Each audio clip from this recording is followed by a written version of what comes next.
After winning the 2021 driver's title, Max Verstappen and Red Bull Racing have signed a long-term contract that runs till the end of the 2028 season. Since 2016, it seems Red Bull is fully committed to the success of the Dutchman. Why does Red Bull need Verstappen as their number one driver? Is it a good decision to attach for one driver as a team? We are going to answer all these questions in this video. Hey guys, welcome back to the Max Verstappen Formula 1 channel, the best place for your daily dose of trending news and updates regarding Formula 1. Before we proceed, hit the subscribe button and smash the notification bell for exciting updates. Max Verstappen got a direct promotion from the Formula 3 to Formula 1 category at the age of 17 despite his inexperience in even handling the Formula 2 car. The most surprising fact is that he got the opportunity even after finishing that year's championship only as third overall in the standings. This is one of the clearest evidence that the Red Bull team is dedicated to Verstappen's career and has invested heavily on him since the beginning. They took a huge risk in promoting Verstappen directly into F1, and the rules of the Formula 1 are also changed after Verstappen's promotion. Helmut Marko is the advisor of the Austrian Formula 1 team, and he is also in charge of Red Bull's talent scouting program as well, and has introduced some of the currently active F1 drivers, including four-time champion Sebastian Vettel, current champion Max Verstappen, Daniel Ricciardo, Carlos Sainz, Alexander Albon, Yuki Tsunoda, and Pierre Gasly into the sport. He is the person who is entirely responsible for the promotion of Verstappen directly from F3. After winning the 2013 World KZ Championship, he was snapped up by Van Amersfoort to take part in the FIA Formula 3 European Championship. At an age of 16, Verstappen won 6 consecutive races in his debut season of the F3, catching the attention of many F1 and F2 teams. Verstappen was able to catch the attention of Helmut Marko, and he says that watching Verstappen in F3 is a completely different experience compared to the other drivers in the same category. I had an hour-and-a-half conversation with him, Marko said. Normally drivers are in for 30 minutes or so, but this was a very long and good conversation. He was a mature human being in a very young body. Normally older drivers still aren't mature enough. It was not only about motor racing, he knew all the important things. One of his sponsors is Jumbo, which is a big supermarket chain, and he knew all about the company and the figures. It was impressive. Some drivers, they don't know where Croatia is, for example. He was 2 seconds faster than anybody else, said Marko, referring to the wet race at the Norris Ring. His car control was just unbelievable. It was dramatically different from anything I had seen before. Unfortunately, Verstappen was unable to win the F3 championship in his debut season with the technical failure of his F3 car, which constantly hurt his victories. But his performances were sufficient enough to get contracts from both Red Bull and Mercedes. Mercedes' deal was to stay 1 year in F2 and then promote him to F1. But Helmut Marko acted quickly to join this rising talent to their F1 program and came up with a lucrative deal of direct promotion to F1 from F3. Talking about the signing of Verstappen to Red Bull, Helmut Marko said, "Of course, we knew that Max was talking to Mercedes as well, but with Mercedes he wouldn't have come to Formula 1 so quickly. They don't take those risks with a newcomer. But my plan to sign him and put him in Formula 1 straight away wasn't to outdo Mercedes. It was simply because I saw that he was ready for Formula 1, and that turned out to be the case. I would say in general, Red Bull is different compared to Mercedes. We have much more of a no-risk, no-fun mentality." Verstappen decided to go with Red Bull despite the Mercedes dominancy in F1, and it seems to be the best decision he has ever made when considering about the current form of the Brackley-based team. Verstappen was just 17 years old when he was given the opportunity to drive an F1 car during the 2014 Japanese Grand Prix. Red Bull team principal Christian Horner agreed with Marko's plan to offer a F1 race seat to Max as soon as possible, as they were aware that the now Red Bull racer was a sought-after driver. Helmut said he had a crazy idea, stated Horner. He said, "I think if we really want to get him, I think we have to offer him a seat in Toro Rosso next year," which, bearing in mind Max was 15 at the time, was quite punchy. But I totally agreed with him and felt he would be capable of doing it.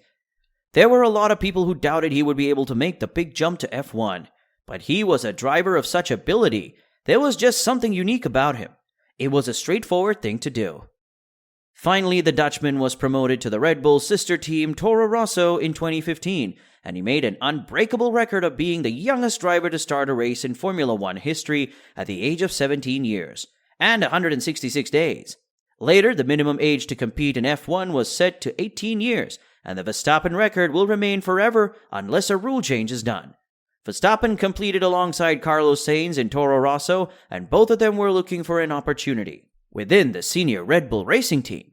But Verstappen was the selected one among these two, promoting him to a senior team just after 4 races of the 2016 season.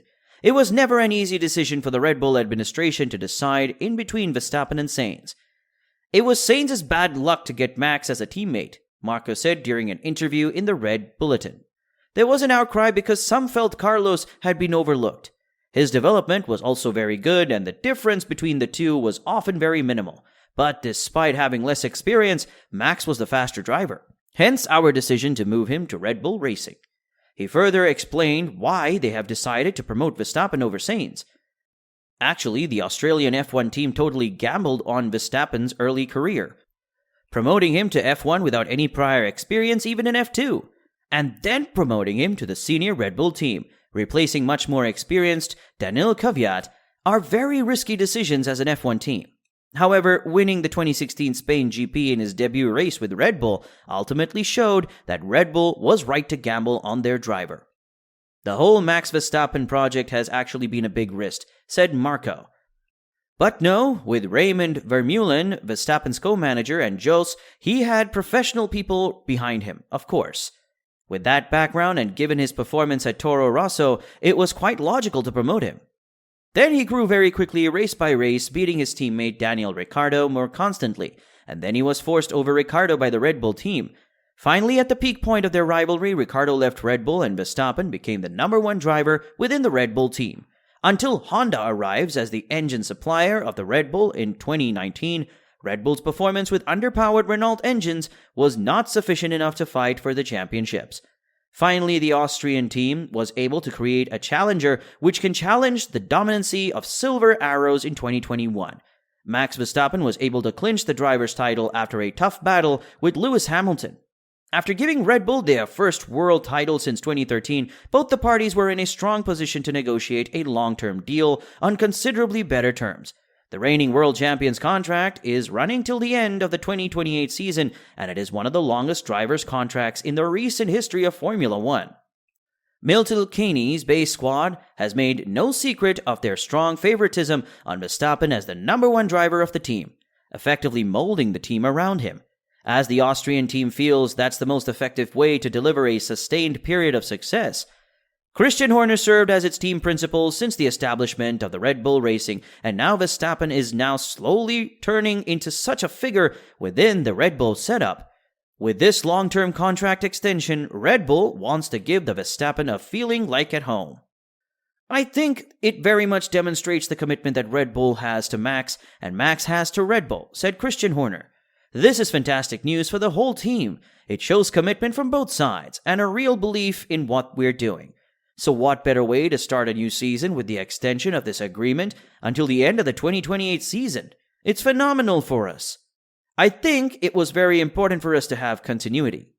We've always been a big believer in continuity. I think having Max for the long term through the transition into 2026 with the new regulations as we become an engine manufacturer and supplier is fantastic, he added further. Even though this contract extension has cost Red Bull, the Dutchman will be worth every penny to Red Bull. Now Verstappen is leading the 2022 championship, also with a clear gap from Leclerc and Perez. If their RB18 performs with good pace and reliability till the end of the season, he will surely deliver another championship to Red Bull. What do you think about Red Bull's commitment towards Verstappen? Will he be able to deliver the results at the same level when he gets older with time? Let us know in the comments. Thank you very much for watching the video. If you enjoyed the video, subscribe to the channel to not miss anything related to Formula One. See you guys in the next video.